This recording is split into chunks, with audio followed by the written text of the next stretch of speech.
میری گردن کو جہنم کی آگ سے آزاد فرما، اے اللہ جہنم کی زنجیروں سے میری گردن کو آزاد فرما دے۔ حضور غوث اعظم وضو میں گردن کے مسے کو یہ مستحب قرار دیتے ہیں اور فرماتے ہیں کہ یہ گردن کا مسا بھی کرے اور اپنی گردن کو جہنم سے آزادی کی دعا بھی مانگے۔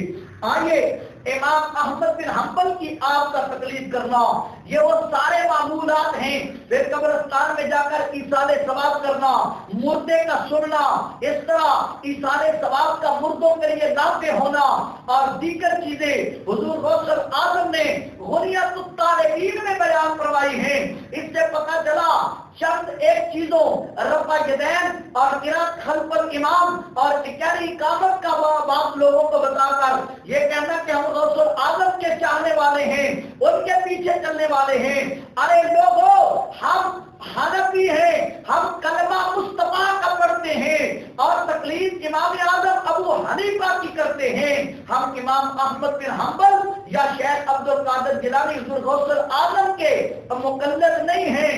امام احمد بن حنبل نے انہوں نے بھی احادیث میں غور و خوض کیا۔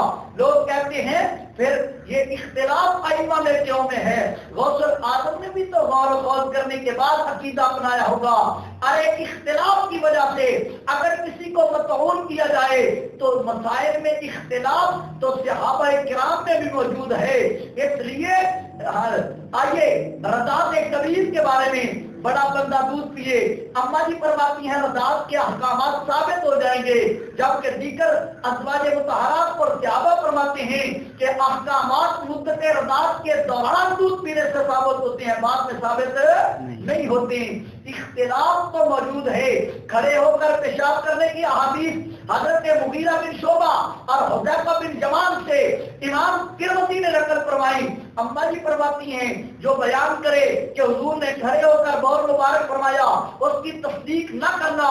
محدثین نے اس اختلاف میں تصدیق پیدا کی۔ اماں جی شفیقہ کو گھر کی حدیث پر محمول کیا جائے گا اور صحابہ کرام کی حدیث کو سفر پر محمول کیا جائے گا۔ اس لیے اختلاف آپس میں ہونا یہ عیب کی بات نہیں ہے، لیکن ان بزرگان دین کا عقائد کے بارے میں کوئی اختلاف نہیں ہے۔ ہمارا غیر مقلدین کے ساتھ اختلاف اعمال میں نہیں ہے، ان کے ساتھ ہمارا عقائد میں اختلاف ہے۔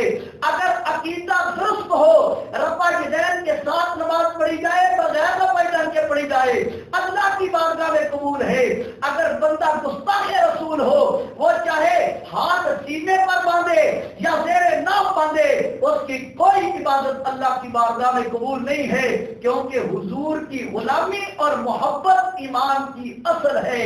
اگر عقیدہ درست نہیں ہے تو اعمال بھی اللہ کی بارگاہ میں قبول نہیں ہے۔ اس لیے ان لوگوں کے ساتھ ہمارا عقائد کا اختلاف ہے، اعمال کی حیثیت ثانوی ہے۔ ہم حضور غوث اعظم رضی اللہ تعالیٰ عنہ کی 11ویں شریف دیتے بھی ہیں اور کھاتے بھی ہیں، جو نہ دیتے ہیں ان کو کھانے کی تکلیف